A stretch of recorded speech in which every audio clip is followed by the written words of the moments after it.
So it's been a long battle, and we've had a few memes along the way, like this OVA itself became a meme, I guess. But we finally were able to view this thing, and I gotta admit, it pleasantly surprised me. But yeah, let's get into it because, we got a few things to talk about. So first, let's go over the plot, and it's a pretty simple one. So Saitama's trying to open a bag of chips, and he's having difficulty because, like sometimes the glue or whatever is just a little too good, and you're trying to apply just the right amount of pressure and strength to not make the bag explode. And this is like a problem for even overpowered individuals like Saitama who have freaking removed their limiter. And of course, it explodes and the chips go everywhere. But, Saitama is Saitama, so he can grab all of the chips out of the air instantly. Like, basically, time has stopped. He's moving like Quicksilver in X-Men Days of Future Past, something like that. And when he's grabbing the chips, he accidentally, just nicks Genos' face with his hand. Just a little bit. And that's enough to, just destroy Genos. I mean, not, vaporize him, but it just knocks him over and, hits his brain into, a soft reset, and then it just malfunctions as well.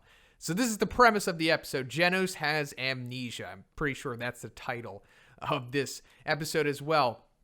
And I'm going to admit, this is genuinely funny, this whole sequence with Jenos losing his memory, because after he loses it and he has his brain malfunctioning, he just starts picking up random personalities of just things that he's observing, because Saitama's watching this show on TV about I don't know, this little kid learning stuff. I guess it's a kid show or something. And then Genos picks up the personality of the little kid, and then he starts acting like a little kid.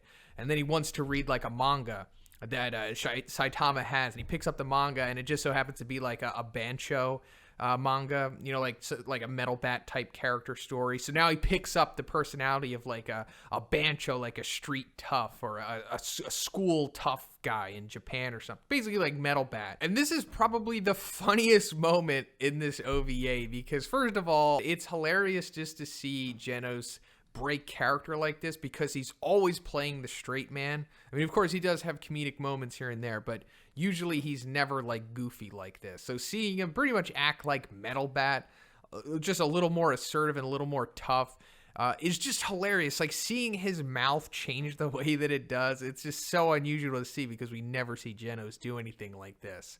It also, I would like to see this happen with more of the characters. I think that would be funny.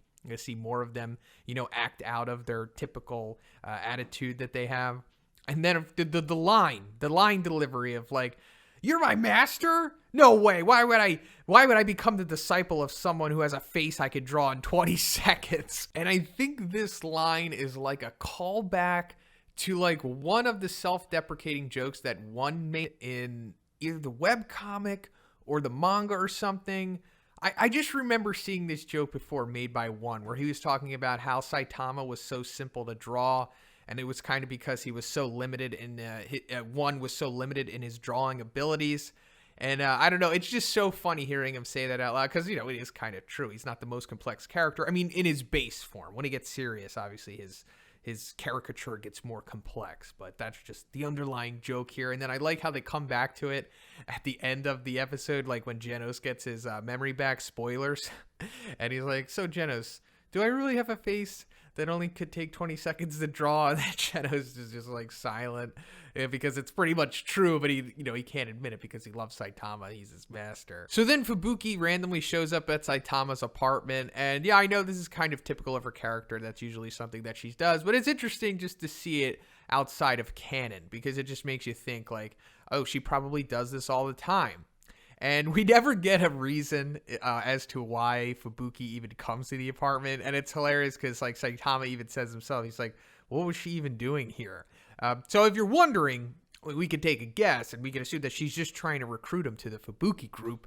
I mean, that's her ulterior motive for always seeing Saitama, but maybe we can mix in a little headcanon, or maybe not even that much. Maybe we can just try to go deep beneath Fubuki's character, and maybe she genuinely likes Saitama just a little bit. And then Genos' self-defense mechanism starts kicking in, I guess, because his hand springs up and he's about to fire a blast, and he doesn't even know why, and then Saitama like has to jump in front of it and like take the blast on his chest. And it's just pretty cool to see Saitama's durability here, because the blast just does nothing to him. Like there's not a scratch on him. It just like puts a hole in his Opie hoodie, which is tragic, but I'm sure that he might have multiple of them or something. Or maybe he'll just take it to the tailor from the Road to Hero OVA from season 1. But anyway, so like, of course, Fubuki finds out that Jenos has amnesia, and then that entices her to make him, want to join the Fubuki group. But then we get another comical moment, because Jenos is like randomly reading like a romantic manga, I guess, and then he adopts the personality of like one of the characters, and then he just starts hitting on Fubuki. And this is fun to see, because we don't typically see like characters hitting on each other in this series, especially not with Fubuki and Tatsumaki.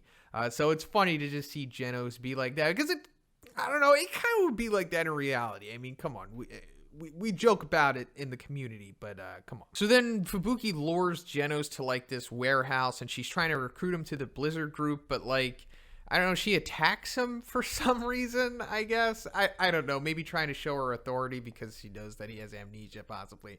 I don't know, but then, he runs away because he feels threatened by them. It's not the normal Genos we're dealing with here. And then, conveniently, we run into a monster on the street. And this is a new monster, of course. I always love seeing these new monsters in the OVAs. And this one is a certified demon. I mean, it straight up gives him that disaster level, so we don't really have to guess what he is with this one. And this is the Lord of the Mountain, and his backstory is that the spite of the creatures that were pushed out of their inhabitants by the humans, I guess, gave birth to him or something. I don't know. It's driven out by you humans has created me. So this might be going more into the overall lore about how basically civilization created these monsters, more or less, in one way or another. I won't go into spoiler stuff for the webcomic. I mean, in the end, it's all just a theory, but I don't know. It's kind of just playing into the recurring theme with these monsters. But anyway, this thing is like a chimera, pretty much. And maybe it's based on like some kind of Japanese mythology or just Asian mythology, because it has some interesting abilities. And I'm not really sure if that plays in with chimeras, but this is a chimera nonetheless. So this thing, runs into Genos, and Genos is all scared because, like he's not in the right mindset. So he's still trying to save people because he is aware that he's a hero, as Fubuki told him. So he knows that, inherently he has to do the right thing morally and save these people. So let's get into, how strong this chimera monster, spirit of the mountain could be. I mean, like I said, we know it's a demon, but is it low? Is it mid? Is it high? Well, it has some pretty cool abilities. I mean, it can change the weather. That's something interesting that we haven't really seen from a monster yet. I mean, not like can change the complete atmosphere, of like an entire city or something, but just the immediate surroundings of it. It was able to create like a little mini tornado. It could create hail. It could create lightning.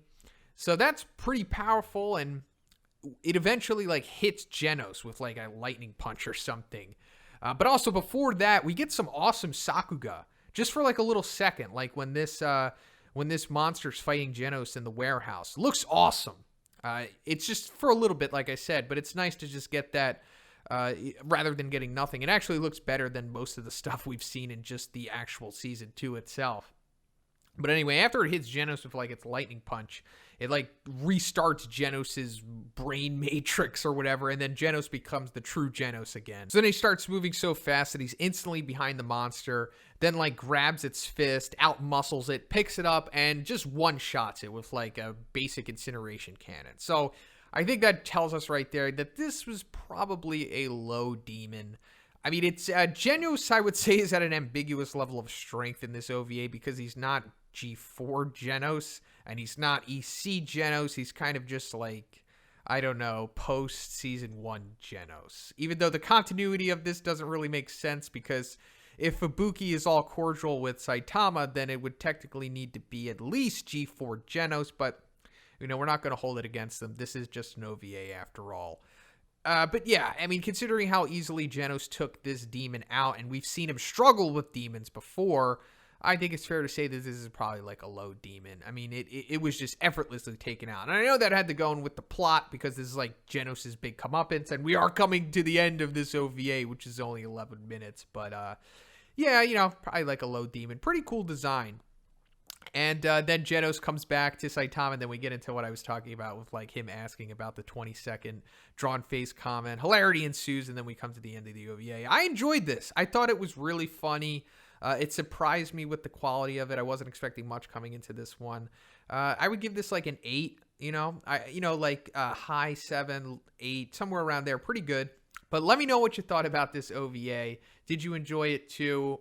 Where do you rank this monster? If you even care that much. But if you like the review, guys, please give it a like. I also have a Patreon. Gives you access to a weekly Q&A. And if you haven't already, please subscribe as well. Have a great day, and I'll see you in the next one.